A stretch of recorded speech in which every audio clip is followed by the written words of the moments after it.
सर्वसंशयच्छेतारं सच्चिदानन्दविग्रहं सदा सुस्मेरवदनं बालकृष्णं नमाम्यहं। सदाशिवसमारम्भां शङ्कराचार्यमध्यमाम् अस्मदाचार्यपर्यन्तां वन्दे गुरुपरम्पराम्। नारायणं पद्मभुवं वसिष्ठं शक्तिं च तत्पुत्रपराशरं च व्यासं शुगं गौडपदं महान्तं गोविन्दयोगीन्द्रमथास्य शिष्यं श्रीशङ्कराचार्यमथास्य पद्मपादं च हस्तामलकं च शिष्यं तं तोडकं वार्तिककारमन्यान् അസ്മദ്ഗുരൂൻ സന്തതമാനതോസ്മി. എല്ലാവർക്കും എൻ്റെ വിനീതമായ പ്രണാമം. നമുക്കിന്ന് വായിക്കാനുള്ളത് 3-ാം അധികാരത്തിലെ 4-ാമത്തെ പദ്യം, പേജ് 55. എൻ്റെ പുസ്തകത്തിലെ 95-ാമത്തെ പദ്യവുമാണത്. കവിപ്പയനും ആദനമും കൺഷിമിട്ടാ നോക്കും തവപ്പകടി ആട്ടം കാൺ ഷാർവൈ തവിർക്കിൻ മറന്തറിയലാകാ മലട്ടറിവായി വാൻപോൽ നിറൈന്ത് തുളുമ്പാമ നിൽ. ഇതാണ് പദ്യം. അതായത് ഒരു കാര്യത്തെ വ്യക്തമായി പറയുമ്പോൾ മറ്റ് പലതിനെയും തരം താഴ്ത്തി പറയേണ്ടതായി വരും. ഒന്നിൻ്റെ മഹത്വം നമ്മൾ എങ്ങനെയാ പറഞ്ഞ് മനസ്സിലാക്കുന്നത്? മറ്റുള്ളവയെ അപേക്ഷിച്ച് മറ്റുള്ളവയുമായി താരതമ്യം ചെയ്ത് ഇതിനെ അപേക്ഷിച്ച് മറ്റുള്ളവയൊക്കെ വളരെ താഴെയാണ്, നിലവാരം കുറഞ്ഞതാണ് എന്ന് പറഞ്ഞാലല്ലേ നമ്മൾ പറയാൻ ഉദ്ദേശിക്കുന്നതിൻ്റെ മഹത്വവും മേന്മയുമൊക്കെ ആൾക്കാരെ പറഞ്ഞ് മനസ്സിലാക്കാൻ പറ്റൂ. അപ്പോൾ ചില സമയങ്ങളിൽ പരിഹാസം പോലെ തോന്നും. ഈ അദ്വൈത വേദാന്തത്തെ അല്ലെങ്കിൽ ആ ശൈവ സിദ്ധാന്തത്തെ ഊന്നി പറയുമ്പോൾ, അതിന് ഊന്നൽ നൽകി പറയുമ്പോൾ മറ്റ് പല ആചാരങ്ങളെയും അല്പം മോശമാക്കി പറയുന്നത് പോലെ തോന്നും. വാസ്തവത്തിൽ മോശമാക്കലോ പരിഹസിക്കലോ അല്ലാതെ ഇതിൻ്റെ മഹത്വം പറയാൻ ശ്രമിക്കുമ്പോൾ അത് ആവശ്യമായി തീരുന്നു, അത്രയേ ഉള്ളൂ. എന്ത് പറയുന്നു നോക്കൂ. കവിപ്പയനും ആദനമും കൺഷിമിട്ടാ നോക്കും. കവിപ്പയൻ എന്ന് പറഞ്ഞാൽ കവിതാ സാമർഥ്യം അല്ലെങ്കിൽ യോഗശാസ്ത്ര ഗ്രന്ഥങ്ങളെ വിശദീകരിക്കാനുള്ള കഴിവ്. പാവഞ്ചല യോഗസൂത്രം ഒരാൾ നല്ലതുപോലെ പഠിച്ചിട്ടുണ്ട്. ഓരോ സൂത്രത്തിൻ്റെ അർത്ഥം അദ്ദേഹം ഗംഭീരമായി വ്യാഖ്യാനിക്കും. ആ ഒരു കുശലത, പടുത്വം, സാമർഥ്യം അദ്ദേഹത്തിനുണ്ട്. കവിപ്പയനും, അതാണ് കവിപ്പയൻ എന്നതുകൊണ്ട് ഉദ്ദേശിക്കുന്നത്. വ്യാഖ്യാന ശേഷി, ഒന്നിനെ വിശദീകരിച്ചു കൊടുക്കാനുള്ള കഴിവ്, അതാണ് കവിപ്പയൻ. ആ കഴിവും ആദനമും, ആദനം എന്ന് പറഞ്ഞാൽ ആസനം. പാതഞ്ജല യോഗസൂത്രത്തിലെ 3-ാമത്തെ അംഗം യമം, നിയമം, ആസനം. അത് കഴിഞ്ഞു വരുന്നതാണ് പ്രാണായാമം. അപ്പോൾ ഇവിടെ ആദനം എന്ന് പറഞ്ഞാൽ ആസനം. ആ ആസനവും എന്ന് പറഞ്ഞാൽ ആസനങ്ങളൊക്കെ ചെയ്യാനുള്ള കഴിവും ആസനങ്ങൾ പറഞ്ഞു കൊടുക്കാനുള്ള സാമർഥ്യവും വേറൊരാളെ പഠിപ്പിക്കാനുള്ള കഴിവുമെല്ലാം. ഇനിയും കൺഷിമിട്ടാ നോക്കും. ചിമിട്ടുക എന്ന് പറഞ്ഞാൽ മലയാളത്തിൽ ചിമ്മുക എന്ന് പറയില്ലേ, കണ്ണ് ചിമ്മുക. അതിന് തമിഴിൽ പറയുന്നതാണ് ചിമിട്ടുക. കൺഷിമിട്ടാ നോക്കും. കണ്ണിമയ്ക്കാതെ ദൃഷ്ടിയെ നാസികയുടെ അഗ്രത്തിൽ, മൂക്കിൻ്റെ അഗ്രത്തിൽ കേന്ദ്രീകരിക്കുക. ഇതിനെയാണ് ഏകാഗ്രതയ്ക്കുള്ള ഒരു മാർഗമായിട്ട് പറയുന്നത്. നമ്മുടെ ദൃഷ്ടിയെ എവിടെ പതിപ്പിക്കും? കണ്ണടച്ചാൽ മനസ്സിൽ പല രൂപങ്ങളും തെളിയുകയായി. ധ്യാനിക്കുക എന്ന് പറഞ്ഞാൽ അത്ര എളുപ്പമൊന്നുമല്ല. കണ്ണടച്ചിരുന്നു കഴിഞ്ഞാൽ ഉള്ളിൽ പല പല രൂപങ്ങളും തെളിയും. അപ്പൊ കണ്ണടയ്ക്കാതെ എന്നാൽ മുമ്പിലുള്ള ഒന്നിനെയും നോക്കുകയും അരുത്. അപ്പൊ എന്താ? അവനവന്റെ മൂക്കിന്റെ അറ്റത്തെ നോക്കുക 2 കണ്ണും കൊണ്ട്. ഇത് ഒരു മാർഗമാണ് ഏകാഗ്രതയ്ക്ക്. ഒരുപാട് നോക്കിയാൽ ചിലർക്ക് തലവേദന വരും, ചിലപ്പോൾ കോങ്കണ്ണും വരും. വലിയ കുഴപ്പമാണ്. ബാഹ്യമായ എന്തിനെങ്കിലും ഒന്നിനെ ആശ്രയിച്ചോ എല്ലാം കുഴപ്പത്തിലേ കലാശിക്കും. പക്ഷേ ഈ ദൃഷ്ടിയെ വേറെ എവിടെ പതിപ്പിക്കാൻ പറ്റും? അതുകൊണ്ട് നാസികയുടെ അഗ്രത്തിൽ ചിലർ ദൃഷ്ടിയെ, നോട്ടത്തെ കേന്ദ്രീകരിക്കുന്നു, ഉറപ്പിക്കുന്നു. നാസാഗ്ര അവലോകനം. ഇനി വേറെയും മാർഗങ്ങളുണ്ട്.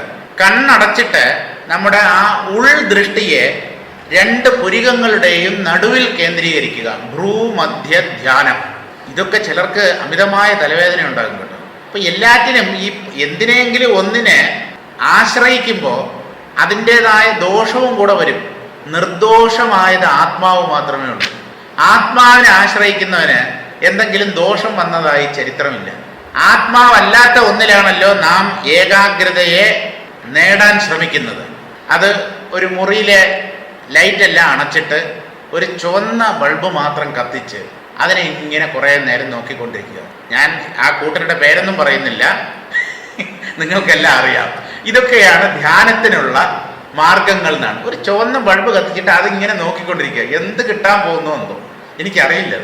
ലൈറ്റ് ഓഫ് ചെയ്ത് കഴിഞ്ഞാൽ പിന്നെ മുറിയിലെ വസ്തുക്കൾ കാണില്ലല്ലോ. പിന്നെ ആകെപ്പാടെ കാണുന്നത് ഈ ബൾബാണ്.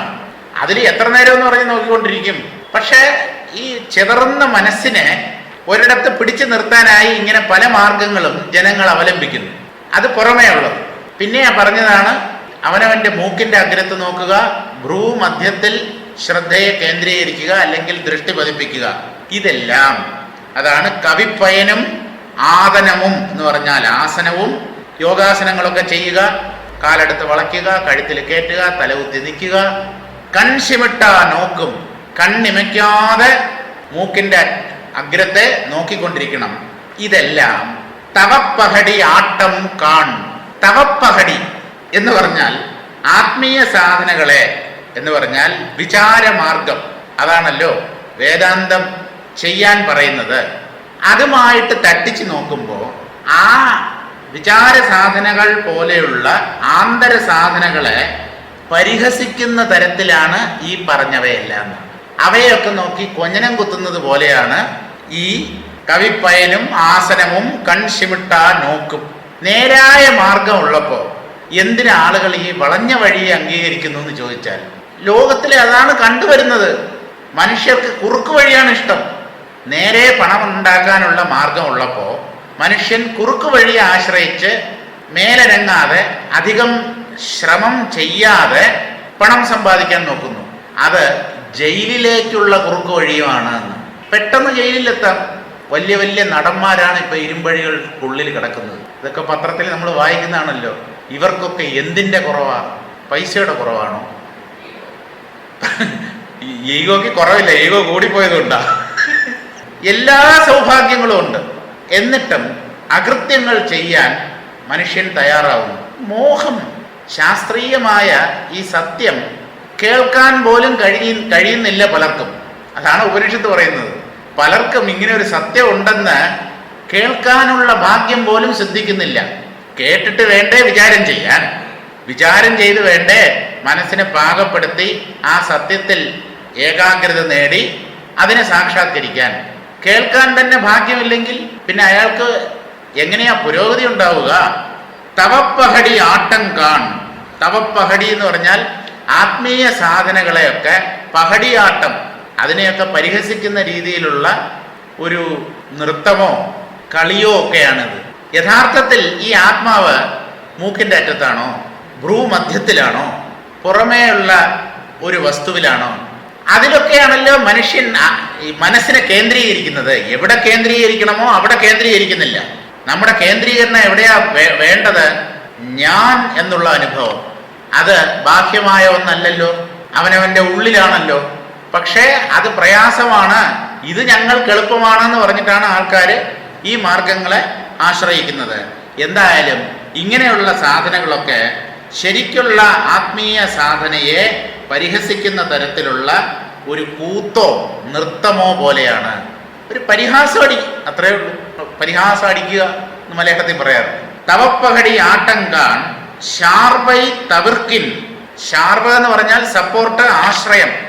ഷാർവൈ തവിർക്കിൻ എന്ന് പറഞ്ഞാൽ നിഷ്ഫലമായ ഈ മാർഗങ്ങളെ, ഈ പരിശീലനങ്ങളെ നീ ഉപേക്ഷിച്ച് ആത്മാവിൽ നിന്റെ ശ്രദ്ധയെ കേന്ദ്രീകരിച്ചാൽ, അതാണ് ഷാർവൈ തവിർക്കിൻ.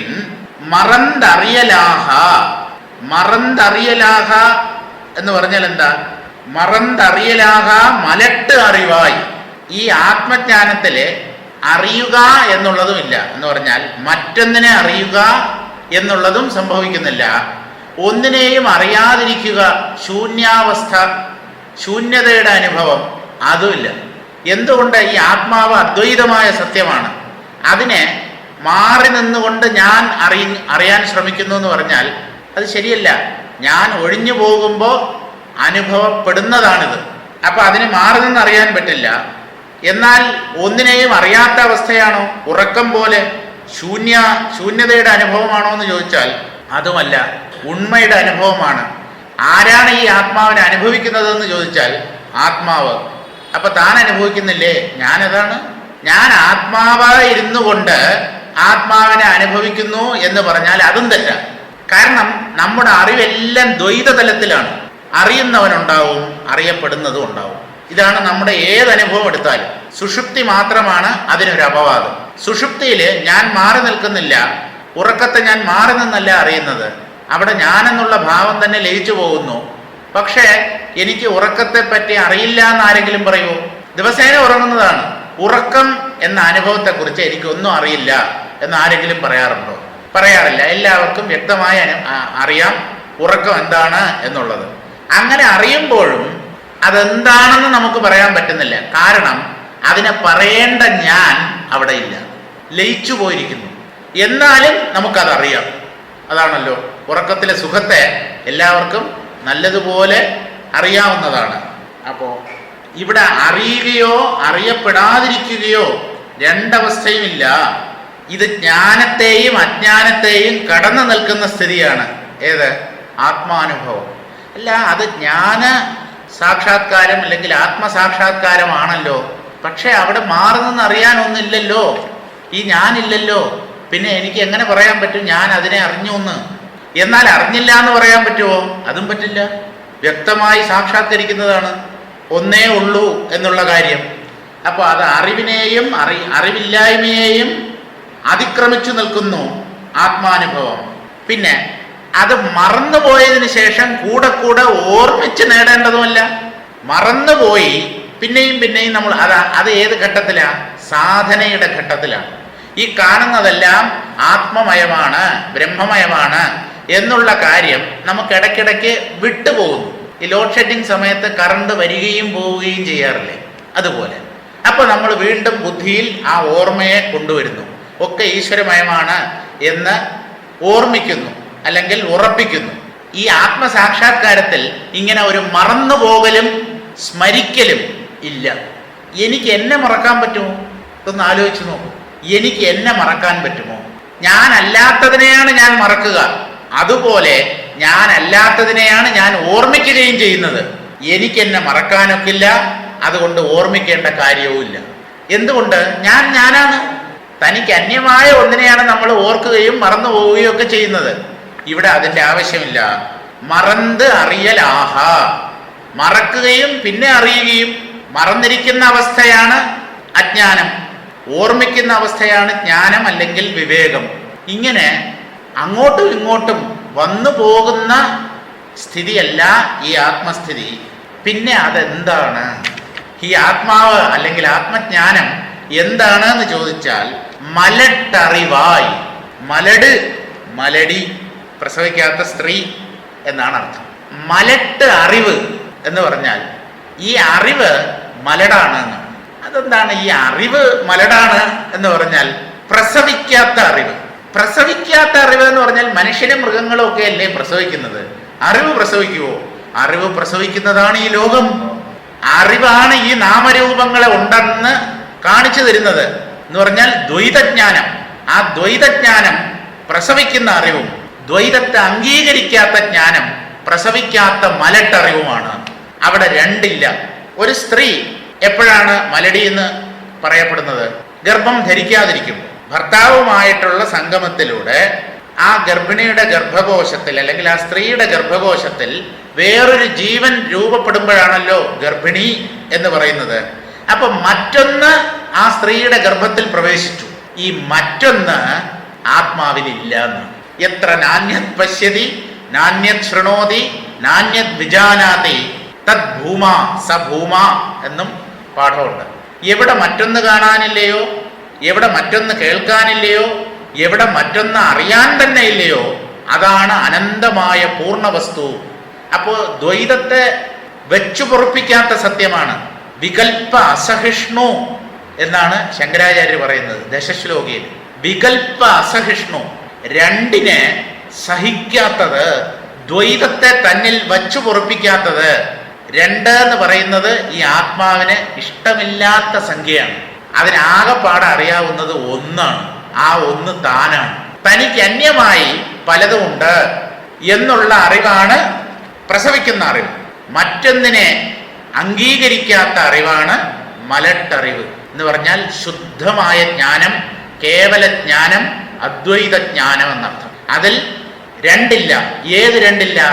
അറിയുന്നവൻ അറിയപ്പെടുന്നത് എന്നുള്ള 2 ഇല്ല. അവിടെ അറിയുന്നവൻ തന്നെ അറിയപ്പെടുന്നതായിത്തീരുന്നു. അതെങ്ങനെ? അറിയുന്നവനെ അറിയാൻ പറ്റില്ല എന്നാണല്ലോ ബൃഹദാരണ്യോപനിഷത്ത് പറയുന്നത്. അരേ മൈത്രേയി വിജ്ഞാതാരം കേന വിജാനീയാത് എന്നാണല്ലോ യാജ്ഞവൽക്യൻ തൻ്റെ പ്രിയ പത്നിയോട് ചോദിക്കുന്നത്. മൈത്രേയി, ഈ ആത്മാവിനെ ആരറിയാൻ? എന്തുകൊണ്ട്? എല്ലായിടത്തും അവൻ അറിയുന്നവനാണ്. അറിയുന്നവനെ നമ്മൾ എന്തുകൊണ്ടറിയും? നമ്മുടെ കയ്യിലുള്ള ഉപകരണം എന്ത്? അറിയുന്നവനെ അറിയപ്പെടുന്നതാക്കാൻ സാധ്യമല്ല. ദ്രഷ്ടാവ് ഒരിക്കലും ദൃശ്യമാവില്ല, ദൃശ്യം ഒരിക്കലും ദ്രഷ്ടാവും ആവില്ല. അറിയുന്നവൻ അറിയപ്പെടുകയും ചെയ്യില്ല. അറിയപ്പെടുന്നതൊന്നിനും അറിയുന്നവനാകാൻ സാധിക്കുകയുമില്ല. ഇങ്ങനെ പരസ്പര വിലക്ഷണങ്ങളാണ്. ഒരു തരത്തിലും പൊരുത്തപ്പെടാത്തതാണ് ദ്രഷ്ടാവും ദൃശ്യവും. അപ്പോൾ ഇത്തരത്തിലുള്ള ഒരു ദ്വൈതജ്ഞാനത്തെയും ഈ ശുദ്ധമായ ബോധം, അറിവ് വച്ചു പൊറപ്പിക്കുന്നില്ല. അതുകൊണ്ട് അതിനെ മലട്ടറിവ് അതായി നിൽക്കണം, സ്ഥിതി ചെയ്യണം എന്നാണ്. മറന്തറിയലാഹ മലട്ടറിവായി വാൻപോൽ നിറൈந்து തുളുമ്പാമനിൽ.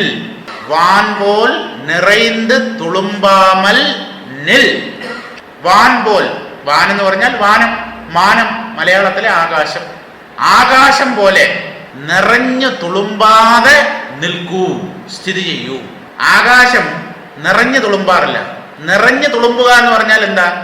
ഒരു പാത്രത്തില് കൊള്ളാവുന്നതിനേക്കാളും കൂടുതലായി എന്തെങ്കിലും നിക്ഷേപിച്ചാൽ ആ കൂടുതലായിട്ടുള്ളത് തുളുമ്പും. ഇതാണല്ലോ തുളുമ്പുക എന്ന് പറഞ്ഞാൽ. 5 ലിറ്റർ പാത്രത്തിനകത്ത് 6 ലിറ്റർ പാൽ ഒഴിച്ചാൽ 1 ലിറ്റർ തുളുമ്പും. എങ്ങും നിറഞ്ഞു നിൽക്കുന്നത് എവിടേക്ക് തുളുമ്പും? ഒന്നിൽ മറ്റൊന്ന് നിറയുമ്പോഴാണ് ഈ തുളുമ്പുക എന്നുള്ള കാര്യം സംഭവിക്കുന്നത്. സ്വതഃപൂർണം, സ്വയം പൂർണ്ണമായിരിക്കുന്ന വസ്തു എങ്ങോട്ട് തുളുമ്പും? അനന്തമായി നിൽക്കുന്നത് തുളുമ്പാൻ നിവൃത്തിയില്ല. അതുകൊണ്ടാണ് വാൻ പോൽ, ആകാശം പോലെ സർവവ്യാപിയായിരിക്കുന്ന ആ സത്യം നിറൈந்து, അത് എങ്ങും നിറഞ്ഞു നിൽക്കുന്നതാണ്. ഞാൻ എല്ലാറ്റിനകത്തും പുറത്തും, എല്ലാറ്റിൻ്റെയും അകത്തും പുറത്തും വ്യാപിച്ചിരിക്കുന്നു എന്നുള്ള അറിവിൽ നിറഞ്ഞു നിൽക്കൂ, തുളുമ്പരുത് എന്നാണ്. തുളുമ്പാനൊക്കില്ല. നിറൈந்து തുളുമ്പാമൽ നിൽ. നിശ്ചലനായി ആ സത്യത്തിൽ സ്ഥിതി ചെയ്യൂ. ആ സത്യം സർവവ്യാപകമാണ്, സർവശക്തമാണ്, സർവജ്ഞമാണ്, നിശ്ചലമാണ്, മൗനമാണ്. അതിൽ ഒരു ശബ്ദസ്പന്ദനം പോലും ഉണ്ടായിട്ടില്ല. ഇന്ദ്രിയ മനോബുദ്ധികളുടെയൊക്കെ നാഥനാണത്. അതുകൊണ്ട് ഇവയോ ഒന്നും കൊണ്ടും അതിനെ അറിയാൻ സാധ്യമല്ല.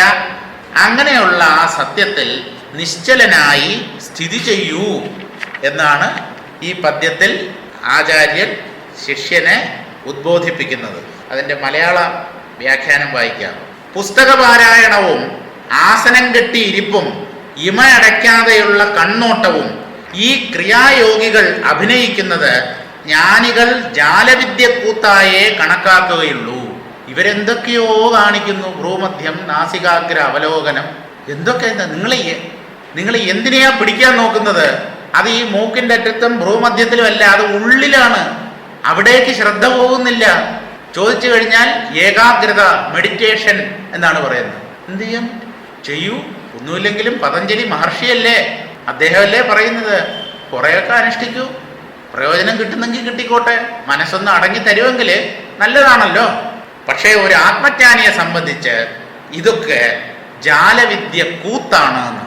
ഒരു ഇന്ദ്രജാലം എന്തൊക്കെയോ കാണിക്കുന്നു. ഇപ്പൊ കിട്ടിക്കളയും, ഇപ്പൊ നേടിക്കളയാം എന്നൊക്കെ വിചാരിച്ച് ഇങ്ങനെ ഓരോന്ന് ചെയ്യുന്നു. ആര്? ക്രിയായോഗികൾ, യോഗാഭ്യാസം, യോഗമാർഗത്തിൽ സഞ്ചരിക്കുന്നവർ. പിന്നെ എന്താണ് വേണ്ടത് എന്നാൽ, നിന്റെ ജീവസങ്കല്പപ്പറ്റ് അറ്റ് കിട്ടണമെങ്കിൽ, ജീവസങ്കല്പപ്പറ്റ് എന്ന് പറഞ്ഞാൽ ഞാൻ ഒരു വ്യക്തിയാണ് എന്നുള്ള ഒരു ബോധം, ഒരു അറിവ് നമ്മുടെ ഉള്ളിൽ രൂഢമൂലമായിട്ടുണ്ടല്ലോ, അത് അറ്റുപോകണമെങ്കിൽ സ്മരിച്ചും വിസ്മരിച്ചുമുള്ളതാകാതെ സാധകൻ എന്താ, സത്യം മറന്നു പോകുമ്പോൾ ഓർമ്മിക്കും, കുറച്ചു നേരം ആ ഓർമ്മ നിലനിൽക്കും, പിന്നെയും മറന്നു പോകും, പിന്നെയും ഈ മായയിൽ കുടുങ്ങും, വീണ്ടും ഓർമ്മിക്കും. ഇതാണല്ലോ ഇങ്ങനെ സ്മരിച്ചും വിസ്മരിച്ചും ഉള്ളതാകാതെ ശുദ്ധ അറിവായി. അവിടെ സ്മരണയും ഇല്ല, വിസ്മരണവും ഇല്ല. ആകാശം പോലെ നിന്റെ അന്ധഃകരണം സച്ചിദാനന്ദമയമായി ചഞ്ചലമെന്യേ നിർത്തുക. ഒരു ചലനവും അതിലില്ല. ഈ ചഞ്ചലമായി ഇളകിക്കൊണ്ടിരിക്കുന്ന ചാഞ്ചല്യ രൂപത്തിലുള്ള മനസ്സുണ്ടല്ലോ, അത് വെറും ഭ്രമമാണ്. ഈ ഭ്രമത്തെയാണ് പിടിച്ചു നിർത്താൻ നോക്കുന്നത്. മരുഭൂമിയിലെ കാനൽ ജലത്തിന്റെ ഇളക്കം എങ്ങനെ അവസാനിപ്പിക്കാൻ പറ്റും? അലയടിക്കുകയാണ്, ഓളം ഇങ്ങനെ ഉയർന്ന് താഴുകയാണ്. എവിടെ? നദിയിലല്ല, കുളത്തിലല്ല, മരുഭൂമിയിലെ കാനൽ ജലത്തിൽ. അതെങ്ങനെ ഇല്ലാതെയാവും? പിടിച്ചാൽ കിട്ടുമോ? ഇതുപോലെ ഈ മനസ്സെന്താണ് എന്നുള്ള കാര്യം തന്നെ മനസ്സിലാക്കാതെ, വേണ്ടവണ്ണം ധരിക്കാതെ, അത് ആത്മാവിലുള്ള വെറും ഭ്രമമാണ് എന്നുള്ള സത്യം ഉൾക്കൊള്ളാതെ അതിനെ നിയന്ത്രിക്കാൻ നോക്കുന്നു. അങ്ങനെ ഒന്നില്ല, ഇല്ലെന്നറിയൂ. ഇല്ലെന്നുള്ള അറിവാണ് അതിനെ നിശ്ചലമാക്കുന്നത്. മനസ്സിനെ നിശ്ചലമാക്കുന്നത് ഏതെന്ന് ചോദിച്ചാൽ, അങ്ങനെയൊന്ന് ആത്മാവിൽ നിന്ന് അന്യമായി ഇല്ല. ഈ ഇളകുന്ന മനസ്സിനെ തന്നെ ബ്രഹ്മമായി കാണും. എത്ര മനോയാതി ബ്രഹ്മണസ്തത്ര ദർശനം. അവിടെ എന്താ പറയുന്നത്? ഈ മനസ്സ് ഏതേത് വിഷയങ്ങളിൽ ചെന്ന് പതിക്കുന്നുവോ, ഏതേത് ദൃശ്യങ്ങളിൽ ചെന്ന് പതിക്കുന്നുവോ, അവിടെയൊക്കെ ബ്രഹ്മത്തെയും കാണൂ. നമ്മൾ ഒരു പടി കൂടെ കടന്നു പോകണം. മനസ്സ് എവിടെ ചെന്ന് പതിക്കുന്നുവോ അവിടെ ആത്മാവിനെ അല്ലെങ്കിൽ ബ്രഹ്മത്തെ ദർശിച്ചാൽ പോരാ, ഈ മനസ്സ് തന്നെ ബ്രഹ്മമാണ് എന്ന് കാണണം. ഈ മനസ്സ് എന്നെ അസ്വസ്ഥമാക്കുന്ന, വിഷമിപ്പിക്കുന്ന, ദുഃഖിപ്പിക്കുന്ന, പൊട്ടിച്ചിരിപ്പിക്കുന്ന, പൊട്ടിക്കരയിക്കുന്ന ഈ മനസ്സ് ശുദ്ധ ബ്രഹ്മമാണ്, ബോധമാണ് എന്ന് കണ്ടാൽ ആ മനസ്സിന്റെ ചലനമൊക്കെ ക്രമേണ നിൽക്കും. ഒന്നിനെയും ആത്മാവിൽ നിന്ന് അടർത്തി മാറ്റരുത്. നല്ലത് ചീത്ത ഈ വ്യത്യാസമേ പാടില്ല. എല്ലാറ്റിലും ആ ഒരേ സത്യത്തെ കണ്ടോളൂ. അതേ ഉള്ളു മനസ്സടങ്ങാനുള്ള മാർഗം. വേറെ ഒന്നും കാര്യമായ പ്രയോജനം ചെയ്യില്ല. സച്ചിദാനന്ദമയമായി ചഞ്ചലമന്യെ നിർത്തുക. അങ്ങനെ അഭ്യാസം ചെയ്തുകൊണ്ട് സുധീരം, വളരെ ധൈര്യത്തോടുകൂടി ശാന്തമായി നിലകൊള്ളുക. ശാന്തനായിരിക്കാനാണ് ധൈര്യം, പ്രതികരിക്കാനല്ല. 1 പറഞ്ഞാൽ 10 പറയാനല്ല. അതല്ല ധൈര്യത്തിന്റെ ലക്ഷണം. 10 പറയുമ്പോൾ ഒന്നും പറയാതെ ഇരിക്കാൻ കഴിയുമോ എന്ന് നോക്കുക. അതാണ് ധീരത. അതുകൊണ്ടാണ് ഉപനിഷത്ത് ആ ധീര ശബ്ദം, കശ്ചിത് ധീരഃ പ്രത്യഗാത്മാനമൈക്ഷത്. ഏതോ ഒരു ധീരൻ, ചങ്കുറപ്പുള്ളവൻ, ധൈര്യശാലി ഈ ആത്മാവിനെ കണ്ടു എന്നാണ്. ഒന്നല്ല, പല ആൾക്കാരും കണ്ടിട്ടുണ്ട്. എന്നാലും അവരൊക്കെ ഓരോ വ്യക്തികളാണല്ലോ. കശ്ചിത് ധീരഃ പ്രത്യഗാത്മാനമൈക്ഷത്. തൻ്റെ അന്തരാത്മാവിനെ ഒരുവൻ സാക്ഷാത്കരിച്ചു. എങ്ങനെ സാക്ഷാത്കരിച്ചു? ആവൃത്ത ചക്ഷുഹു, കണ്ണിനെ ഉള്ളിലാക്കി. ഈ കണ്ണ് പുറം വിഷയങ്ങളെ മാത്രമേ കാണിച്ചു തരികയുള്ളൂ. അകത്തുള്ള ഒന്നിനെയും ഈ കണ്ണ് കാണിച്ചു തരില്ല. അങ്ങനെയാണെങ്കിൽ വയറ്റിലേക്ക് നോക്കിയാൽ കുടൽ കാണണമല്ലോ, ഉള്ളിലുള്ള കുടൽ, ശ്വാസകോശം, ഹൃദയം, വൃക്കകൾ, ഇതൊക്കെ കാണണമല്ലോ. അപ്പൊ ഈ കണ്ണ്, ബാഹ്യകണ്ണ്, മാംസചക്ഷുസ് പുറം വിഷയങ്ങളെ മാത്രമേ അറിയിച്ചു തരൂ. അപ്പൊ ഏത് കണ്ണുകൊണ്ടാണ് ഈ ജ്ഞാനി തൻ്റെ അന്തരാത്മാവിനെ കണ്ടത് എന്ന് ചോദിച്ചാൽ ഉൾക്കണ്ണ്. ഉൾക്കണ്ണ് എന്ന് പറഞ്ഞാൽ ജ്ഞാനദൃഷ്ടി എന്ന് പറഞ്ഞാൽ ശ്രദ്ധ. ശ്രദ്ധാവാൻ ലഭതേ ജ്ഞാനം. ആത്മാവിലേക്ക് നമ്മുടെ ശ്രദ്ധ പോകുന്നില്ല. നമ്മുടെ ശ്രദ്ധ മുഴുവൻ പുറം വിഷയങ്ങളിലേക്കാണ്. അപ്പോ അകത്തുള്ളത് അനുഭവപ്പെടുന്നില്ല, അങ്ങോട്ട് ശ്രദ്ധിക്കുന്നില്ല. ആവൃത്ത ചക്ഷുസാവണം, കണ്ണിനെ ഉള്ളിലേക്ക് തിരിക്കണം. ഈ കണ്ണല്ല, അന്തർനേത്രം തുറക്കണം. അതാണ് കരുവിനു കണ്ണുകളഞ്ചും ഉള്ളടക്കി തെരുതെര വീണു വണങ്ങി ഓതിടേണം എന്ന ആത്മോപദേശ ശതകം. ആത്മോപദേശ ശതകത്തിലെ 1-ാം പദ്യത്തിൽ ഗുരുദേവൻ പറയുന്നത് അതുകൊണ്ടാണ്. കരുവിന് കണ്ണുകളഞ്ചും ഉള്ളടക്കി. 5 കണ്ണുകളുണ്ട്. എന്താണ്? 5 ഇന്ദ്രിയങ്ങൾ പ്ലസ് 6-ാമത്തെ കണ്ണായ മനസ്സ്. ഈ 6 കണ്ണുകളെയും ഉള്ളടക്കി തെരുതെര വീണ് വണങ്ങി ഓതിടേണം.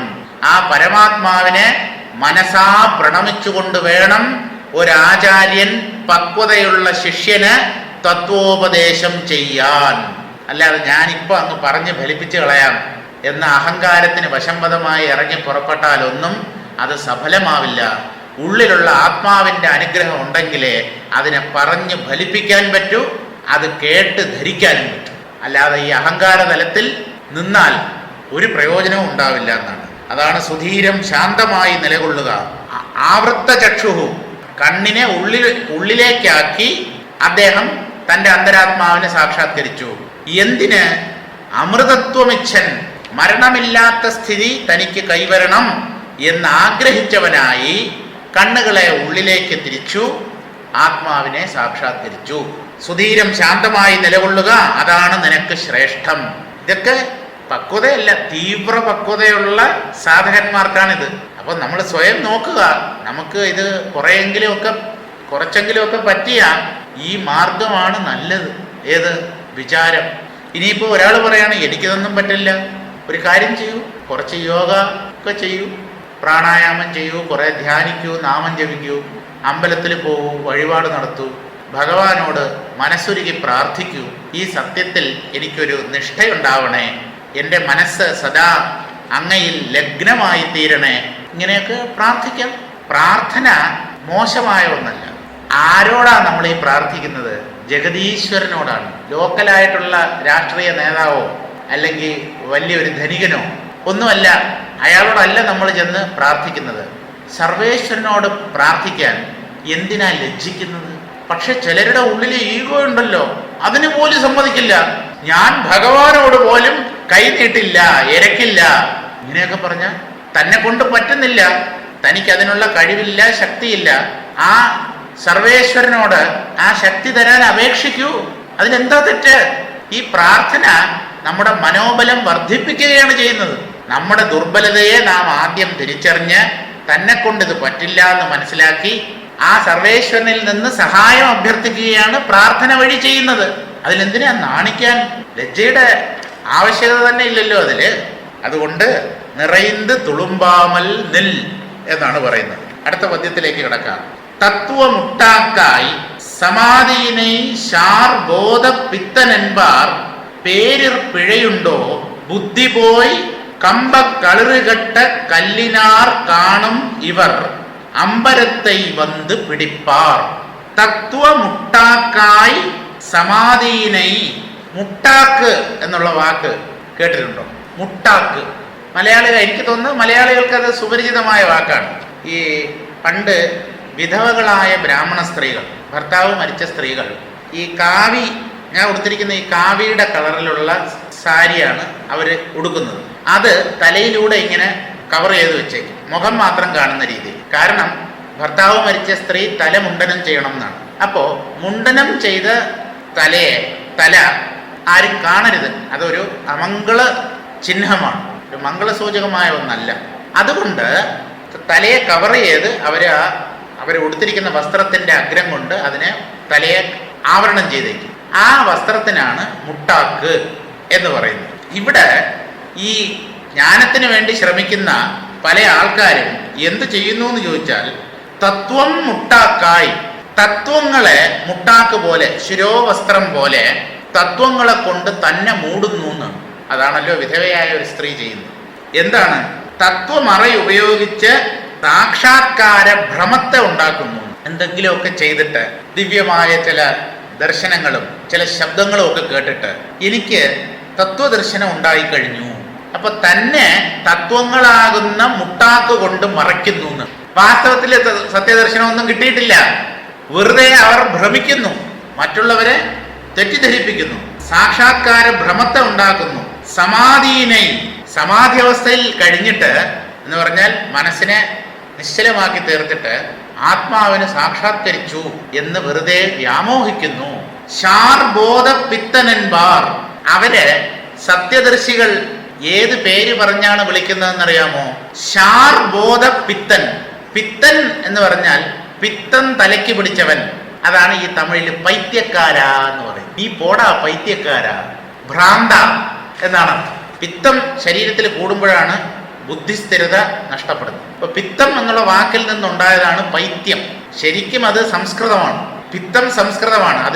അതിൽ നിന്നുണ്ടായ വേറൊരു നാമം തദ്ധിതമാണ് പൈത്യം. ഇങ്ങനെ തന്നെ തത്വങ്ങളുടെ നടുക്ക് മറച്ചിട്ട് അപ്പോഴും അവർക്ക് ഞാൻ ആരാണ് എന്നുള്ള കാര്യം മനസ്സിലായിട്ടില്ല. കാരണം തത്വങ്ങളെ കൊണ്ട് തന്നെ മൂടിയിട്ട് തനിക്ക് ആത്മസാക്ഷാത്കാരം കിട്ടി എന്നൊക്കെ അവർ തെറ്റിദ്ധരിക്കുന്നു.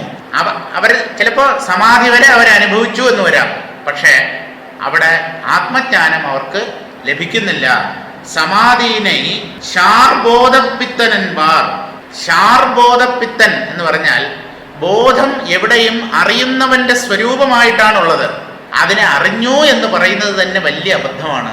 ഞാൻ ആത്മാവിനെ സാക്ഷാത്കരിച്ചു എന്നൊരാൾ പറഞ്ഞാൽ സാക്ഷാത്കരിച്ചിട്ടില്ല. കാരണം അത് സാക്ഷാത്കരിക്കുന്നവന്റെ അന്തരാത്മാവാണ്. അതെങ്ങനെ സാക്ഷാത്കരിക്കപ്പെടും? അപ്പോ ഒരു വിഷയത്തെ പോലെ അറിയപ്പെടേണ്ടതല്ല ആത്മാവ്. അത് ദ്രഷ്ടൃരൂപമാണ്.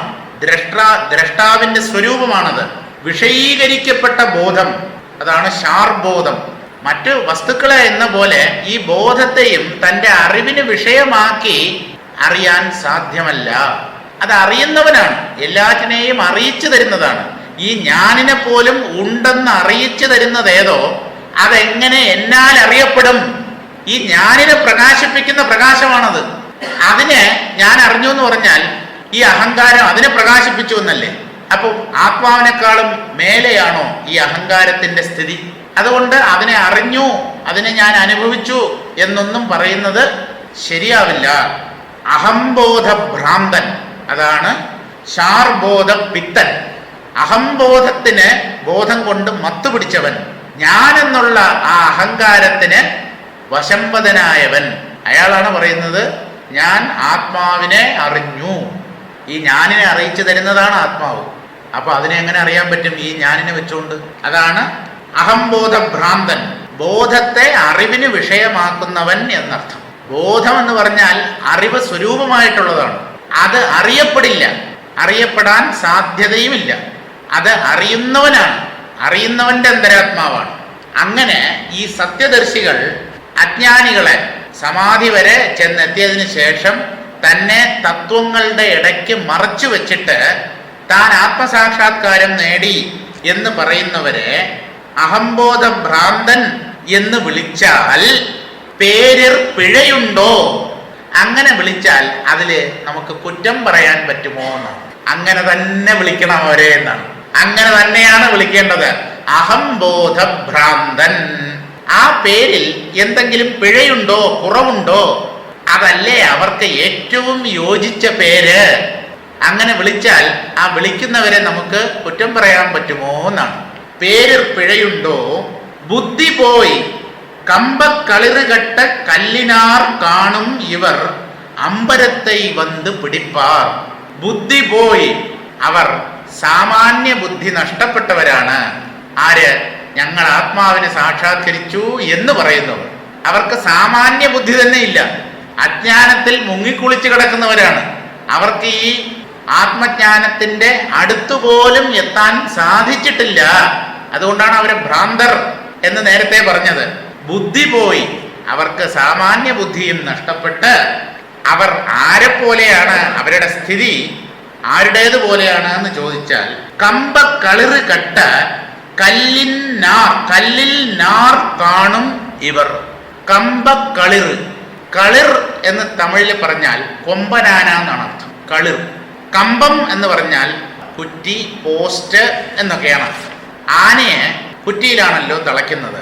ഒരു ബലമുള്ള കുറ്റിയിൽ കെട്ടപ്പെടേണ്ട ഒരു കൊമ്പനാനയെ ഒരാള് കെട്ടാൻ എന്തു ചെയ്തു എന്നറിയാമോ? കല്ലിൽ നാർ കാണും. ഒരു കല്ലെടുത്ത് മരത്തിനെ ഉരിക്കുന്നത് പോലെ ആ കല്ലിന്റെ തോലുരിക്കാൻ നോക്കിയിരുന്നു. എന്തിന്? ദാ ഈ ആനയെ കെട്ടാൻ. കല്ലിന് തോലുണ്ടോ? മരത്തിനാണെങ്കിൽ തോലുണ്ട്, അതാണ് മര ഉരി. കല്ലിന് നാരില്ല എന്ന് പറഞ്ഞാൽ അതിനൊരു തോലില്ല. അത് കാഠിന്യമുള്ളതാണ്, ദൃഢതയുള്ളതാണ്. ആ കല്ലിൽ നാരുണ്ടോ എന്ന് നോക്കി ആ നാരിനെ ഉരിച്ചെടുത്ത് ബലമുള്ള കുറ്റിയിൽ പോലും തളയ്ക്കാൻ കഴിയാത്ത ഒരു കൊമ്പനാനയെ ഒരാൾ കെട്ടാൻ ശ്രമിച്ചാൽ എത്ര വിഡ്ഢിത്തമായിരിക്കും അയാൾ പ്രവർത്തിക്കുന്നത്. അതുപോലെയാണ് ഞാനിനെ വെച്ചുകൊണ്ട് ഞാനിന്റെ അധിഷ്ഠാനമായ സത്യത്തെ സാക്ഷാത്കരിക്കാൻ ശ്രമിക്കുന്നത്. ഇതുപോലെ ഒരു മണ്ടത്തരം വേറെയില്ല. കമ്പക്കളിറുകെട്ട കല്ലിൽ നാർ കാണും ഇവർ. ഇനി ഇങ്ങനെ ചെയ്യുന്നവർ വേറെ ആരെ പോലെയാണ് എന്ന് ചോദിച്ചാൽ, അമ്പരത്തെ വന്ന് പിടിപ്പാർ, ആകാശത്തെ മുഷ്ടി കൊണ്ട് പിടിക്കാം എന്ന് കരുതുന്നവർ. ആകാശം എന്ന് പറഞ്ഞാൽ ഇടം, സ്ഥലം. സ്ഥലത്തെ എൻ്റെ കൈ കൊണ്ട് ഞാൻ എൻ്റെ കൈവെള്ളയിൽ ഒതുക്കാം. ഇങ്ങനെ പിടിച്ചാൽ ആകാശം കൈവെള്ളയിൽ ഒതുങ്ങുമോ? നമ്മുടെ മുഷ്ടിക്കകത്ത് അകപ്പെടുമോ? ആകാശം പിടിച്ചു എന്ന് തോന്നും, പക്ഷെ ഒന്നുമില്ല.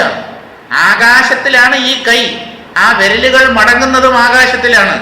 ആ കൈയുടെ ഉള്ളിൽ എങ്ങനെ ഈ ആകാശം അകപ്പെടും? സാധ്യമല്ല. ഇതുപോലെ വിഡ്ഢിത്തമാണ് അഹംബോധത്തെ വെച്ചുകൊണ്ട് പരമാത്മാവിനെ സാക്ഷാത്കരിക്കാൻ ശ്രമിക്കുന്നത്. മലയാളം വ്യാഖ്യാനം വായിക്കാം.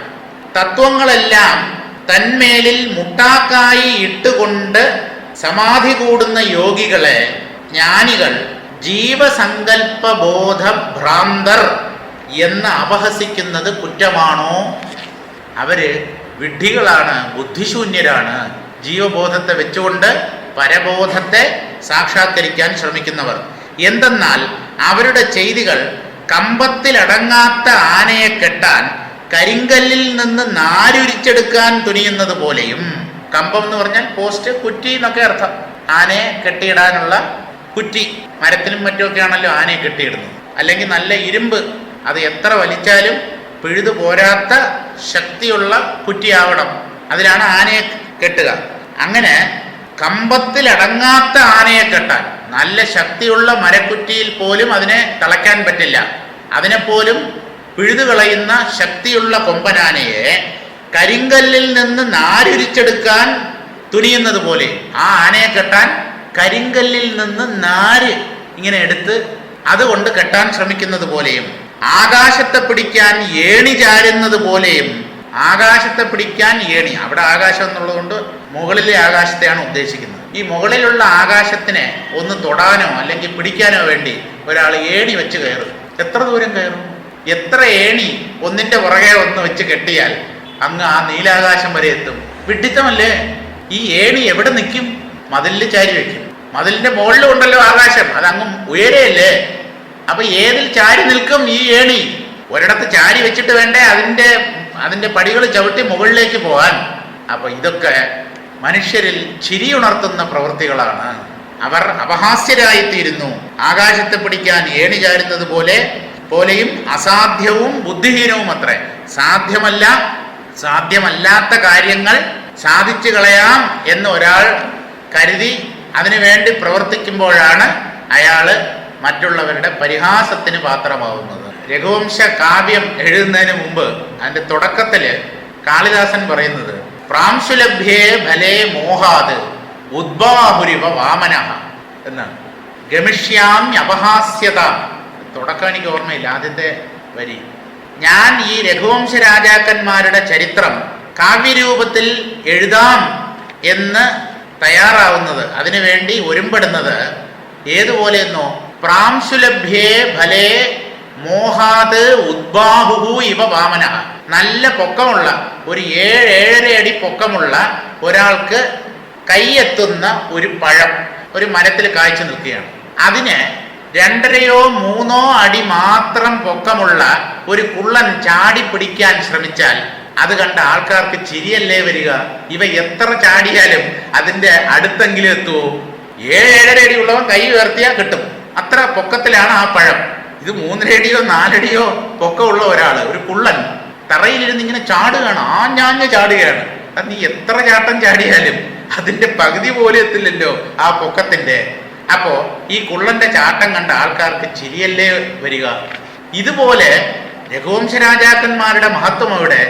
അതിനെ വർണ്ണിക്കാൻ ശ്രമിക്കുന്ന എൻ്റെ പാണ്ഡിത്യം, എൻ്റെ ബുദ്ധിശക്തി അതെവിടെ?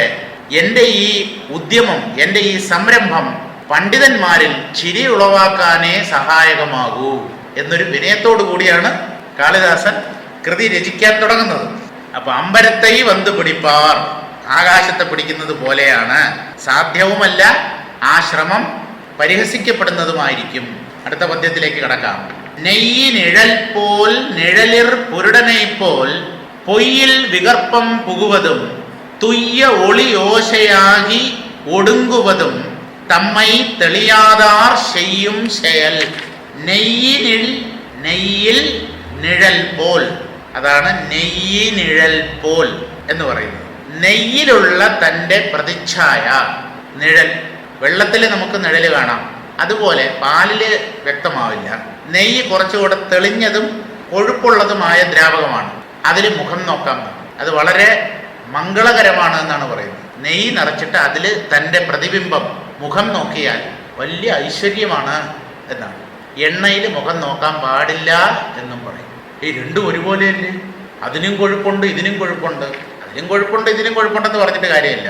നെയ്യിൽ മുഖം നോക്കുന്നത് ശുഭദായകവും എണ്ണയിൽ മുഖം നോക്കുന്നത് അശുഭത്തെ ഉണ്ടാക്കുന്നതുമാണ്. തലയിൽ എണ്ണ പുരട്ടിക്കൊണ്ട് കണ്ണാടിയിൽ നോക്കരുത് എന്നൊക്കെ പറയും. എന്താ ചെയ്യുന്നത്? തലയിൽ ധാരാളം എണ്ണ പുരട്ടിയിട്ടാണ് കണ്ണാടി എടുത്ത് ഷേവ് ചെയ്യുന്നത്. അപ്പം നോക്കുകയല്ലേ ചെയ്യുന്നത്. എന്ത് ചെയ്യണം? ഷേവ് ചെയ്തതിന് ശേഷം എണ്ണ പുരട്ടാമല്ലോ. തലയിൽ എണ്ണ പുരട്ടിക്കൊണ്ട് കണ്ണാടിയിൽ മുഖം നോക്കരുത് എന്നാണ്. ചില കാര്യങ്ങളൊക്കെ നല്ലതല്ല, അശുഭത്തെ ഉണ്ടാക്കും എന്നൊക്കെ പണ്ടുള്ളവർ പറഞ്ഞിട്ടുണ്ട്. എനിക്കതൊന്നും ബാധകമല്ല. എന്താണ് അശുഭം വരുന്നതെന്ന് കാണാം, ചെയ്തോളൂ. ഇപ്പം ആരാ വേണ്ടെന്ന് പറയുന്നത്? നിങ്ങൾക്ക് എന്ത് വേണമെങ്കിലും ചെയ്യാം. വലത് കൈ കൊണ്ട് ഊണ് കഴിക്കൂ എന്ന് പറഞ്ഞാൽ ഞാൻ ഇടത് കൈ കൊണ്ട് കഴിക്കൂ എന്ന് പറഞ്ഞാൽ കഴിച്ചോളൂ. വായിലൂടെ കയറ്റുന്നതിന് പകരം മറ്റേ അറ്റത്തൂടെ കയറ്റുമെന്ന് പറയുന്നില്ലല്ലോ. അത് കൊള്ളാം, അത്രയും കണ്ടുകൊള്ളാം. ഈ ശാസ്ത്രങ്ങളുടെ ഓരോ നിർദ്ദേശങ്ങൾക്കും പുറകിൽ ഒരു ബേസ് ഉണ്ട്. പക്ഷെ അതെന്താണെന്ന് അവര് വെളിപ്പെടുത്തിയില്ല, ആരും അറിയാൻ ശ്രമിച്ചുമില്ല. അങ്ങനെയാണ് ഈ നിയമങ്ങൾ മാത്രം നമുക്ക് സ്വന്തമാവുകയും അതിൻ്റെ പുറകിലുള്ള കാരണം അജ്ഞാതമായി ഇരിക്കുന്നത്. ഇന്നത് ചെയ്യൂ എന്ന് പറഞ്ഞാൽ വാഴയിലയിൽ ഊണ് കഴിക്കുന്നത് വിശേഷം. ഇപ്പോഴ് SAS പേപ്പർ വാഴയില ഉണ്ടല്ലോ, കഴിച്ചോളൂ. ഈ വാഴയില പോലെ ആവുമോ? അത് എത്ര പേർക്ക് വേണമെങ്കിലും കഴുകി അത് തന്നെ വീണ്ടും വീണ്ടും ഉപയോഗിക്കാം. പരിസ്ഥിതി മലിനീകരണം ഇല്ല. ഇതൊക്കെയാണല്ലോ. എന്നാലും വാഴയിലയിൽ ഊണ് കഴിക്കുന്നതിൻ്റെ ഒരു സവിശേഷത അതൊന്ന് വേറെയാണ്. വാഴയിലയിൽ ചോറിട്ട് അതിൽ നെയ്യൊഴിച്ച്, ആ ചൂടോട് കൂടിയുള്ള ചോറിൽ ഈ നെയ്യൊഴിച്ച് കഴിക്കണം എന്നൊക്കെയാണ്. അതൊക്കെ ആയുസ് വർദ്ധിപ്പിക്കുന്നതാണ്. ശരിക്കും ആയുസ് വർദ്ധിക്കുമോ, അല്ലെങ്കിൽ ഇങ്ങനെ പറഞ്ഞാലേ ഇവർ അനുഷ്ഠിക്കൂ എന്നുള്ളത് കൊണ്ട് പറഞ്ഞതാണോ അറിയില്ല. ഒരു കാര്യം ചെയ്യാൻ പറയുമ്പോൾ വേറെ എന്തെങ്കിലുമൊക്കെ പ്രയോജനം പറഞ്ഞാലേ ചെയ്യൂ. മനുഷ്യനതാണ്. അല്ലാതെ ഇന്നത് ചെയ്യൂ, അതിൻ്റെ ശാസ്ത്രീയ വശം പറഞ്ഞു കൊടുത്താൽ എത്ര പേർക്ക് ഉൾക്കൊള്ളാൻ പറ്റും? അതുകൊണ്ട് ശാസ്ത്രീയ വശം പറഞ്ഞു കൊടുക്കാതെ ഇങ്ങനെ ചെയ്യൂ, ഇങ്ങനെ ചെയ്താൽ ആയുസ് കൂടും, ഇങ്ങനെ ചെയ്താൽ ഐശ്വര്യമുണ്ടാവും. ഇതൊക്കെ എല്ലാവർക്കും ആവശ്യമുള്ളതാണല്ലോ, ആയുസ്സും ഐശ്വര്യവും. ആരെങ്കിലും വേണ്ടാന്ന് പറയും. അപ്പോൾ അവർ ആ കർമ്മങ്ങളെ ചോദ്യം ചെയ്യാതെ അനുസരിക്കും. അപ്പൊ ഇവിടെ നെയ്യിൽ നിഴൽ പോൽ, നെയ്യിൽ തൻ്റെ പ്രതിബിംബത്തെ നോക്കുന്നത് പോലെ, ഛായാപുരുഷൻ നിഴലിർ പുരുടനെ പോൽ. നിഴൽ പുരുഷൻ, ഛായാപുരുഷൻ, അത് ഈ ആത്മജ്ഞാനത്തിന് വേണ്ടി പ്രയത്നിക്കുന്ന യോഗികൾ അനുഷ്ഠിക്കുന്ന ഒരു സാധനയാണ്. അവരെന്ത് ചെയ്യുമെന്ന് പറഞ്ഞാൽ വെള്ളത്തിലോ അല്ലെങ്കിൽ ഈ നെയ്യിലോ തൻ്റെ പ്രതിബിംബത്തെ ആദ്യം ദർശിച്ചിട്ട് ആകാശത്തിൽ ദൃഷ്ടി പതിപ്പിക്കും. അപ്പൊ ഈ കണ്ട രൂപം അത് മനസ്സിൽ ഒരു രൂപം ഉണ്ടാക്കുമല്ലോ.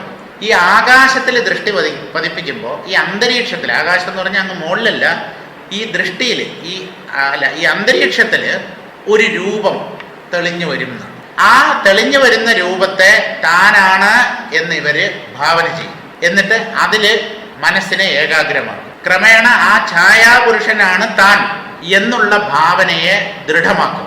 അങ്ങനെ ചെയ്തു വന്നാൽ ആ ഛായാപുരുഷൻ ഇവർക്ക് വേണ്ട മാർഗനിർദ്ദേശം നൽകുകയും മോക്ഷത്തിലേക്ക് വഴി കാണിക്കുകയും ഒക്കെ ചെയ്യും എന്നൊരു പരിശീലനം.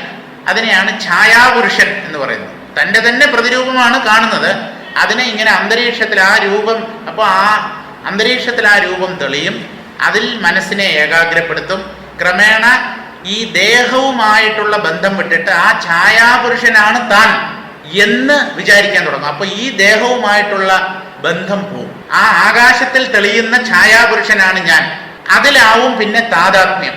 അങ്ങനെ അതിൽ നിന്നും ചില നിർദ്ദേശങ്ങൾ കിട്ടുമെന്നും അത് മോക്ഷത്തിൽ കൊണ്ടുചെന്ന് എത്തിക്കും എന്നൊക്കെ പണ്ട് ഉള്ളവർ പറയാറുണ്ട്.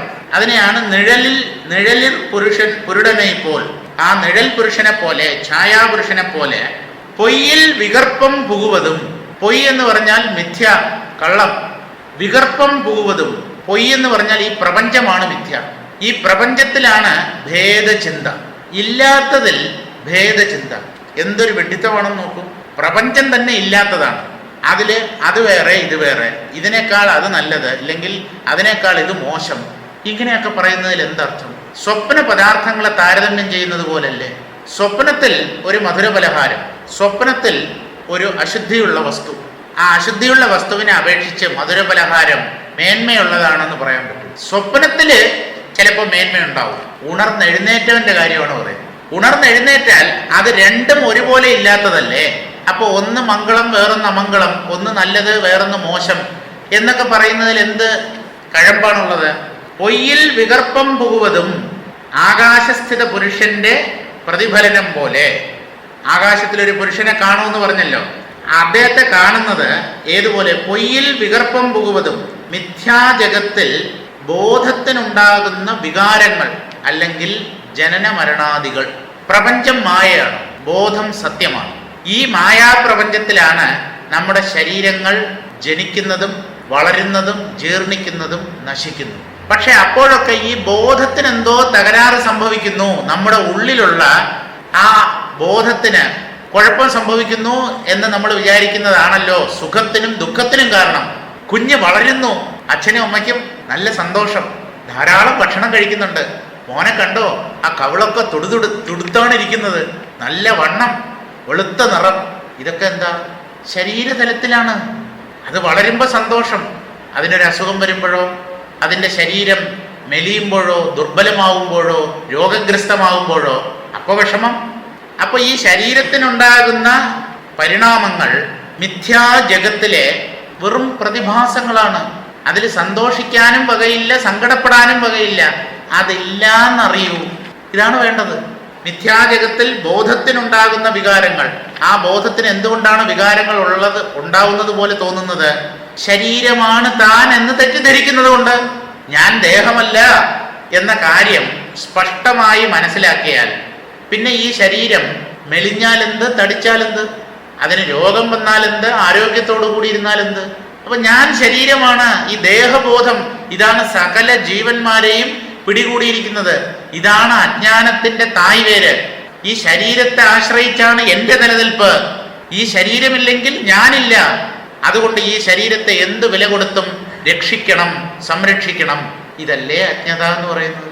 പൊയ്യിൽ വികർപ്പം പുകുവതും തുയ്യ ഒളി ഓശയാഹി. തുയ്യ എന്ന് പറഞ്ഞാൽ ശുദ്ധം, തൂയ്മൈ, അതിനെയാണ് തുയ്യ, ശുദ്ധമായത്, നിർമ്മലമായത്. ഒളി ഓശൈ. ഈ ധ്യാനത്തിലൊക്കെ ഏർപ്പെടുന്നവർ അവരുടെ ആ ധ്യാനം അങ്ങോട്ട് പുരോഗമിക്കുമ്പോൾ ദിവ്യമായ ചില രൂപങ്ങൾ, പ്രകാശങ്ങൾ, ചില ശബ്ദങ്ങൾ ഇതൊക്കെ കേൾക്കും. പുറത്തുനിന്ന് വരുന്ന ശബ്ദങ്ങളല്ല, കണ്ണ് തുറക്കുമ്പോൾ കാണുന്ന പ്രകാശവുമല്ല. ഉള്ളിൽ ചില ദിവ്യ പ്രകാശങ്ങളും ദിവ്യ ശബ്ദങ്ങൾ, ധ്വനികൾ, ഇതൊക്കെ അവർ കേൾക്കും അല്ലെങ്കിൽ കാണും. അതും അടങ്ങണം എന്നാണ്. എവിടെ പ്രകാശവും ശബ്ദവും മറ്റൊന്ന് എവിടെ അറിയപ്പെടുന്നു, കള്ളം, അത് മനസ്ഥലമാണ്. അത് എത്ര ദിവ്യമായാലും ശരി. ചിലര് കണ്ണടച്ചു കഴിഞ്ഞാൽ ആ ഇഷ്ടദേവതയുടെ സ്വരൂപം ഉള്ളിൽ തെളിയുകയായി. ശ്രീരാമകൃഷ്ണദേവനൊക്കെ കാളി പ്രത്യക്ഷമായിരുന്നു എന്നാണ്. കണ്ണെതിരെ പ്രത്യക്ഷപ്പെടുന്നതാണ് കാളി. ചോദ്യങ്ങൾ ചോദിച്ചാൽ മറുപടിയും നൽകും. അകത്ത് കാണുന്നതല്ല, മനസ്സിൽ ധ്യാനിച്ചു കഴിഞ്ഞാൽ കാളിയുടെ രൂപം മുമ്പിൽ പ്രത്യക്ഷപ്പെടും. ദേവി, ദേവി എന്ന് പറഞ്ഞാൽ ശക്തി, പരമാത്മാവിൻ്റെ ശക്തിയാണ് നാമരൂപങ്ങൾ. പക്ഷേ അത് പരമാത്മാവുമായി തട്ടിച്ചു നോക്കുമ്പോൾ കള്ളമാണ്. അല്ല, അത് മനസ്സിന്റെ സങ്കല്പമാണെങ്കിൽ ഈ ചോദിക്കുന്ന ചോദ്യത്തിന് എങ്ങനെയാ കൃത്യമായി മറുപടി നൽകുന്നത്? അതൊക്കെ സാധ്യമാണ്. കാരണം നിങ്ങൾ ദേവിയായിട്ടാണല്ലോ കാണുന്നത്, കാളി മാതാവായിട്ടാണ് കാണുന്നത്. അപ്പോൾ ആ ബോധത്തിൽ കാളി മാതാവിനെ നിങ്ങൾ സൃഷ്ടിക്കുകയാണ് ചെയ്യുന്നത് എന്ന് പറഞ്ഞാൽ കാളിദേവിയുടെ രൂപം, അതിന് നിങ്ങൾക്കില്ലാത്ത പല കഴിവുകളും ഉണ്ടാവും. നിങ്ങൾക്കറിഞ്ഞുകൂടാത്ത ഉത്തരങ്ങൾ ആ രൂപത്തിൽ നിന്ന് നിങ്ങൾക്ക് കിട്ടി എന്ന് വരാം. ഇതെങ്ങനെയെന്നൊന്നും ചോദിച്ചിട്ട് കാര്യമില്ല. നമ്മുടെ മനസ്സാണ് എല്ലാറ്റിനും കാരണം. അവസാനം ആത്മസാക്ഷാത്കാരത്തിന് ഈ കാളിയുടെ രൂപം തന്നെ തടസ്സമായിരുന്നു. അപ്പോഴാണ് തോതാപുരി ഒരു കുപ്പിച്ചില്ല് കൊണ്ടുവന്ന് ശ്രീരാമകൃഷ്ണദേവന്റെ ഭ്രൂമധ്യത്തിൽ ഇങ്ങനെ അമർത്തിയിട്ട് ഇവിടെ കേന്ദ്രീകരിക്കൂ നിന്റെ ശ്രദ്ധയെ എന്ന് പറഞ്ഞത്. ധ്യാനിക്കാനിരിക്കുമ്പോൾ കാളിയുടെ രൂപം മുമ്പിൽ പ്രത്യക്ഷപ്പെടുകയാണ് എന്ന് പറഞ്ഞാൽ എന്താ? മനസ്സ് ആ രൂപം എടുത്തുകൊണ്ട് അരൂപമായ സത്യത്തിലേക്ക് പോകാൻ കഴിയാത്ത രീതിയിൽ ഒരു മറ സൃഷ്ടിക്കുന്നു. ദേവിയുടെ രൂപം മറ. നിരപേക്ഷമായ സത്യസാക്ഷാത്കാരത്തിന് അതൊരു തടസ്സമാണ്. അപ്പൊ ആ രൂപത്തെ എന്ത് ചെയ്യണം? രൂപത്തെ കടന്നപ്പുറത്ത് പോകണം. ശ്രീരാമകൃഷ്ണദേവൻ പറഞ്ഞു, എനിക്ക് പറ്റുന്നില്ല, എത്ര ശ്രമിച്ചിട്ടും ഈ കാളിയുടെ രൂപം മുമ്പിൽ അങ്ങനെ പ്രത്യക്ഷമായി കോൺക്രീറ്റ് പോലെ കട്ടിപിടിച്ചതായിട്ട് അങ്ങനെ നിൽക്കുന്നു. അതിൻ്റെ അപ്പുറത്തോട്ട് എൻ്റെ ബുദ്ധിക്ക് പ്രവേശം കിട്ടുന്നില്ല എന്ന് പറഞ്ഞപ്പോഴാണ് ഈ കുപ്പിച്ചില്ലെടുത്ത് ഈ ഭ്രൂമധ്യത്തിൽ പ്രസ് ചെയ്തിട്ട് ദാ ഈ ഭാഗത്ത് നിന്റെ മനസ്സിനെ ഏകാഗ്രപ്പെടുത്തൂ എന്ന് പറഞ്ഞത്. അദ്ദേഹത്തിന്റെ ചരിത്രം വായിച്ചാൽ അറിയാം, ആ സമയത്ത് എന്ത് സംഭവിച്ചു? കാളിയുടെ രൂപം രണ്ടായി പിളർന്നു എന്നാണ്. ആ രൂപം നെടുകെ രണ്ടായി പിളർന്ന് വഴിമാറി. അതിൻ്റെ അപ്പുറത്ത് എന്താണ് ശ്രീരാമകൃഷ്ണദേവൻ ദർശിച്ചത് എന്നുള്ളത് വർണ്ണനയ്ക്ക് അതീതമാണ്. അവിടെയാണ് ഈ നിർഗുണ ബ്രഹ്മത്തിന്റെ സാക്ഷാത്കാരം. അതിനെക്കുറിച്ച് ഒന്നും പറയാൻ പറ്റില്ല എന്നാണല്ലോ ഉപനിഷത്ത് പോലും പറയുന്നത്. അത് വാക്കുകൊണ്ട് വർണ്ണിക്കാൻ പറ്റില്ല, മനസ്സിനവിടെ പ്രവേശമില്ല. നീ ഇപ്പൊ അതിനെങ്ങനെയാ വർണ്ണിക്കുക? അപ്പോൾ രൂപങ്ങൾ എന്നായാലും പരിത്യജിക്കപ്പെടണം. സാധനയുടെ ആദ്യഘട്ടത്തിൽ നമുക്ക് രൂപം കൂടിയേ തീരും. രൂപമില്ലാതെ നമുക്ക് മുമ്പോട്ട് പോകാൻ പറ്റില്ല. അല്ലെങ്കിൽ ഇത്രയും അമ്പലങ്ങളും വിഗ്രഹങ്ങളും എന്തിനാ ഇത്രയും ദേവതാ രൂപങ്ങൾ, ദേവീ രൂപങ്ങൾ? എന്തിന്? മനുഷ്യന് ഏതിലെങ്കിലും ഒരു പിടി കിട്ടണം, അവനൊരു പിടിത്തം വേണം. രൂപങ്ങളിലാണ് മനസ്സ് ഏറ്റവും പെട്ടെന്ന് പിടിക്കുന്നത്. അതുകൊണ്ട് അരൂപമായ സത്യത്തിലേക്ക് പോകാൻ രൂപത്തെ ഒരു ഉപാധിയായി അംഗീകരിച്ചോളൂ എന്ന് ഋഷികൾ ഈ വിഗ്രഹാരാധന നമുക്ക് പ്രദാനം ചെയ്തു. പക്ഷേ അവർ ഒരു കാര്യം കൂടെ പറഞ്ഞു, ഇത് തുടക്കമാണ്, ആദ്യഘട്ടമാണ്. നമുക്ക് സാക്ഷാത്കരിക്കേണ്ടത് നിർഗുണമായ ബ്രഹ്മമാണ്. ഒരു ഘട്ടം കഴിഞ്ഞാൽ നിങ്ങളുടെ മനസ്സ് ഉയർന്നുയർന്ന് ആ പാകത വന്ന് ഒരു ഘട്ടത്തിലെത്തിയാൽ ഈ രൂപത്തെ ഉപേക്ഷിക്കാം എന്നല്ല, ഉപേക്ഷിക്കണം. ഇതാണ് ഋഷികൾ പറഞ്ഞു തന്നത്. തുയ്യ ഒളി ഓശയാകി, നമുക്ക് നാദം ബിന്ദു കല ഇങ്ങനെ പറയാറുണ്ട്. ഈ നാദമാണ് ഓശൈ, ശബ്ദം. ചില ദിവ്യ ശബ്ദങ്ങളൊക്കെ കേൾക്കും, അതുപോലെ ചില ദിവ്യ രൂപങ്ങളും കാണും. ശക്തി തത്വം, അതാണ് പ്രകാശം, ചില ദിവ്യ പ്രകാശം. അതായത് മനസ്സ് സൂക്ഷ്മതലത്തിൽ പലതിനെയും ഉണ്ടാക്കും. അത് ആദ്യമായി കാണുന്ന ഒരാൾക്ക് അത് ദിവ്യങ്ങളാണ് എന്ന് തോന്നും. ഇതൊക്കെ ഒരു ഭഗവാന്റെ ഒരു ഭഗവത് സാക്ഷാത്കാരം കിട്ടിയതിൻ്റെ ഒരു ലക്ഷണമാണിത് എന്നൊക്കെ തോന്നും. മനസ്സ് പറ്റിക്കുന്നതാണ്. അവിടെ ഈ സത്യത്തിൽ ഒരു പ്രകാശവുമില്ല, ഒരു ശബ്ദവുമില്ല. അത് എല്ലാ പ്രകാശങ്ങളുടെയും പ്രകാശമാണ്. അതിൻ്റെ സ്വരൂപം നിശബ്ദത, മൗനവുമാണ്. അപ്പൊ അതിനെയാണ് ബിന്ദു എന്ന് പറയുന്നത്, ശക്തി തത്വത്തെ. ഇനി ശിവതത്വമാണ് നാദം. നാദം എന്ന് പറയുന്നത് ശിവതത്വമാണ്. ശിവൻ ശക്തി എന്ന് നമുക്ക് രണ്ടല്ലോ, ശിവശക്തി ഐക്യം എന്നൊക്കെ നമ്മൾ പറയാറില്ലേ. അപ്പൊ നാദം എന്ന് പറയുന്നത് ശിവതത്വമാണ്.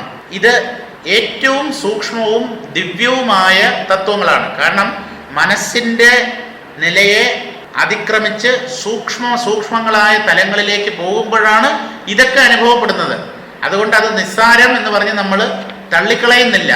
പക്ഷേ നിർഗുണ ബ്രഹ്മവുമായിട്ട് തട്ടിച്ചു നോക്കുമ്പോൾ ഇവയൊക്കെ ഭ്രമങ്ങളാണ്. ഇവയും മനസ്സിൻ്റെ തന്നെ മണ്ഡലത്തിൽ ഉള്ളവയാണ്.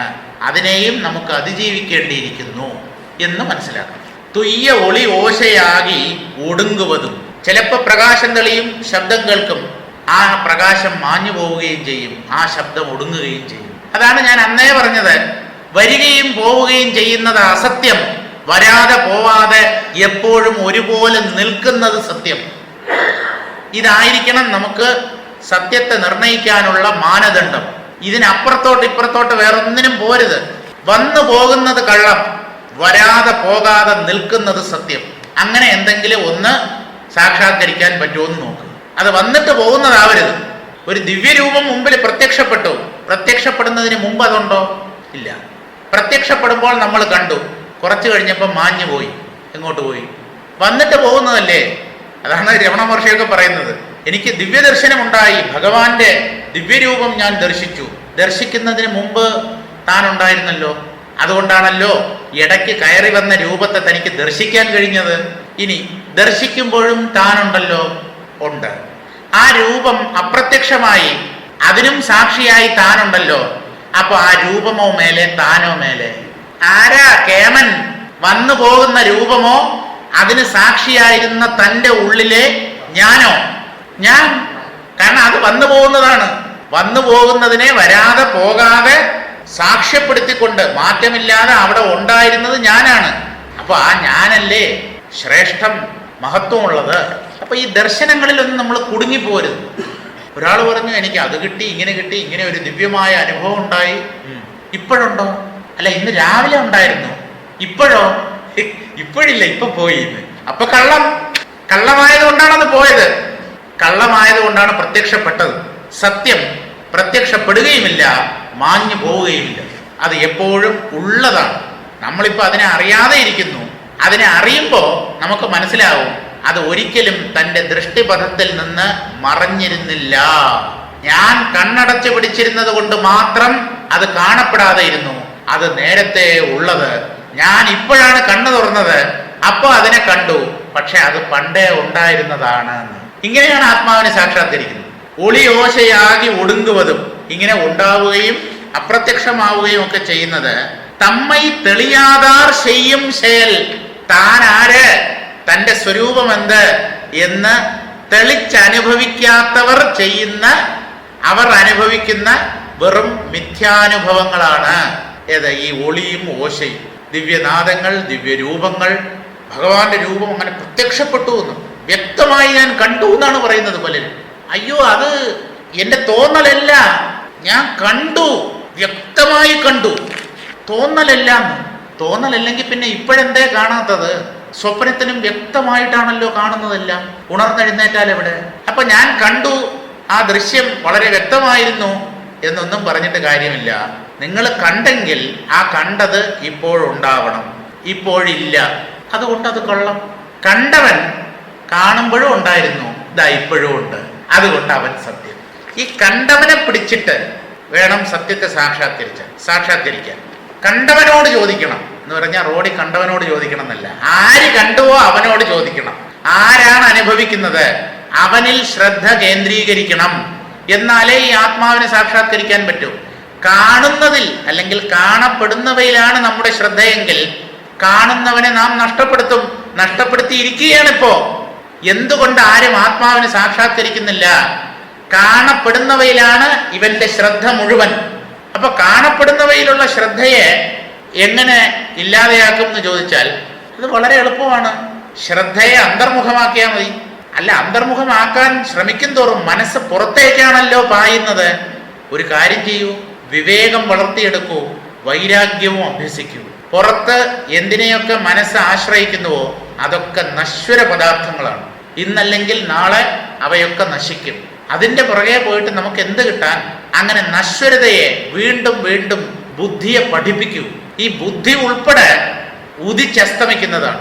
അഹങ്കാരം വരെയുള്ളത് ഉദിച്ചസ്തമിക്കുന്നതാണ്. ഏത് തലത്തിലാണ് ഈ ഉദയാസ്തമയങ്ങൾ സംഭവിക്കുന്നത്? അത് അന്തർമുഖമായി അന്വേഷിച്ചാലേ മനസ്സിലാവും. അപ്പൊ പുറത്തുള്ള വിഷയങ്ങളിലുള്ള ആകർഷണം അത് കുറഞ്ഞു വരണം. എന്നാലേ ഈ മനസ്സ് അന്തർമുഖമാവും. അതിനാണ് വൈരാഗ്യം വളർത്തിയെടുക്കണം. ആ വൈരാഗ്യം വിവേകം കൊണ്ട് മാത്രമേ ഉണ്ടാവൂ. എന്താണ് വിവേകം? പുറത്തുള്ളതൊക്കെ നശ്വരമാണ്. അതിന് മനസ്സിനെ ആ ദൃശ്യത്തിൽ മനസ്സിനെ സമർപ്പിച്ചത് കൊണ്ട് നമുക്ക് കാര്യമായ ലാഭമൊന്നും ഉണ്ടാവില്ല. ഇങ്ങനെ മനസ്സ് പുറം വിഷയങ്ങളെ വിട്ട് ഉള്ളിലുള്ള ആത്മാവിൽ അന്തർമുഖമായി തീരാൻ ശക്തമായി തീരും. അങ്ങനെയാണ് ആത്മാവിനെ കണ്ടെത്തുക. ആവൃത്ത ചക്ഷുഹു എന്ന് നേരത്തെ പറഞ്ഞില്ലേ, കണ്ണിനെ ഉള്ളിലാക്കി. അപ്പൊ അങ്ങനെയൊന്നും ചെയ്യാതെ ഈ ഒളിയിലും ഓശയിലും എന്ന് പറഞ്ഞാൽ പ്രകാശത്തിലും ശബ്ദത്തിലുമൊക്കെ മനസ്സ് സമർപ്പിക്കുന്നവർക്ക് അവർ ഒരു കാര്യം മാത്രം ഈ സത്യദർശികൾക്ക് പറയാൻ പറ്റും: തമ്മൈ തെരിയാതാർ ചെയ്യും ശയൽ. താൻ ആരാണ് എന്നുള്ള വസ്തുത മനസ്സിലാക്കാതെ എന്തൊക്കെയോ അവർ ചെയ്യുന്നു, എന്തൊക്കെയോ കാണുന്നു, എന്തൊക്കെയോ അനുഭവങ്ങൾ അവർക്കുണ്ടാകുന്നു. അതൊന്നും വാസ്തവമല്ല, അതൊക്കെ മായയുടെ തലത്തിൽ മാത്രം. വെയിലത്ത് വെച്ച നെയ്യിൽ ഒരാൾ നോക്കിയിട്ട് ഉടൻ മേൽപോട്ട് ആകാശത്തിൽ നോക്കവേ തൻ്റെ രൂപം എതിരെ കാണുന്നു. ആ ഛായാപുരുഷനെ പോലെ യോഗികൾ ധ്യാനത്താൽ പൊയ്യാകുന്ന കരുവികളിൽ ധ്യേയാനുസാരം ഓരോ രൂപം മൂർത്തീകരിച്ച് കണ്ടുകൊള്ളുന്നു. പൊയ്യാകുന്ന കരുവി എന്ന് പറഞ്ഞാൽ ഉപകരണം. കള്ളമാണ് ഈ മനസ്സും ബുദ്ധിയും ഇന്ദ്രിയങ്ങളും ഒക്കെ, മായാ സൃഷ്ടങ്ങളാണ്. അതിനെ ഉപയോഗിച്ചാണ് ആന്തരമായ രൂപങ്ങളെ പോലും നാം ദർശിക്കുന്നത്. പുറത്തുള്ളതിനെ ദർശിക്കാൻ ഇന്ദ്രിയങ്ങൾ, അകത്തുള്ളതിനെ ദർശിക്കാൻ മനസ്സും ബുദ്ധിയും. പക്ഷേ അവിടെയും മായയുടെ സ്വാധീനമുണ്ട് എന്നാണ്. അങ്ങനെ ഉപകരണങ്ങൾ കാണിച്ചു തരുന്ന ഓരോ ദിവ്യ ഭാവങ്ങളെ, ദിവ്യരൂപങ്ങളെ, ശബ്ദങ്ങളെ സത്യമെന്ന് കരുതി ഭ്രമിച്ചു പോകുന്നു. ഒടുവിൽ നാദവും ബിന്ദുവുമായി മണിനാദം ഭ്രൂമധ്യ തേജസ്, അതൊക്കെ ഈ യോഗമാർഗത്തിൽ പോകുന്നവർക്ക് അനുഭവപ്പെടുമെന്നാണ് പറയുന്നത്. നാദവും ബിന്ദുവുമായി കണ്ട് അവയെ അന്തിമ ലക്ഷ്യങ്ങളായി കരുതി കൃതാർത്ഥതയടയുന്നു. അവർ ഒരുതരം മിഥ്യാ തൃപ്തി അവർക്കുണ്ടാകുന്നു. അതായത് ചിലർക്ക് എന്തെങ്കിലുമൊക്കെ കിട്ടിക്കഴിഞ്ഞാൽ ഞാൻ ചെയ്യേണ്ടതൊക്കെ ചെയ്തു, ഒക്കെ ഭംഗിയായി എന്ന് പറയുന്നു. വാസ്തവത്തിൽ അവരുടെ ആ സംതൃപ്തിയും സന്തോഷവും ഉണ്ടല്ലോ, അതൊക്കെ ക്ഷണികമാണ്. ഒന്നും കിട്ടിയിട്ടില്ല, എന്തോ കിട്ടി, താൻ കൃതാർത്ഥനായി എന്നൊക്കെ തോന്നുന്നു. ഇവയൊന്നും ശരിയല്ലെന്നും ഇവയെ കണ്ടുകൊള്ളുന്ന അറിവാണ് താനെന്നും അല്ലാതെ ദർശനങ്ങളാകുന്ന വിഷയങ്ങൾ താൻ അല്ലെന്നും തന്നെ ഉള്ളവണ്ണം തെളിഞ്ഞ് ഉണരാത്ത യോഗികൾ ചെയ്യുന്ന വിക്രിയകളാണ് ഇവയെന്നുമാണ് ജ്ഞാനികൾ അഭിപ്രായപ്പെടുന്നത്. അവരുടെ മനസ്സിന്റെ പിടിയിൽ അവർ ഇപ്പോഴും പെട്ടിരിക്കുന്നു. നമ്മൾ പുറം ലോകത്തെ വിഷയങ്ങളിലാണ് മോഹിതരാവുന്നത്. യോഗികൾ അന്തർമണ്ഡലത്തിലുള്ള ഈ ദിവ്യ രൂപങ്ങളിലും ശബ്ദങ്ങളിലും മോഹിതരായി കഴിയുന്നു. അവരും സത്യത്തെ അറിയുന്നില്ല എന്നാണ് ഈ പദ്യത്തിന്റെ സാരം. തുടർന്നുള്ള പദ്യങ്ങൾ നമുക്ക് നാളെ വായിക്കാം. ഓം പൂർണ്ണമദഃ പൂർണ്ണമിദം പൂർണ്ണാത് പൂർണ്ണമുദച്യതേ പൂർണ്ണസ്യ പൂർണ്ണമാദായ പൂർണ്ണമേവാവശിഷ്യതേ. ഓം ശാന്തി ശാന്തി ശാന്തി. ഹരി ഓം.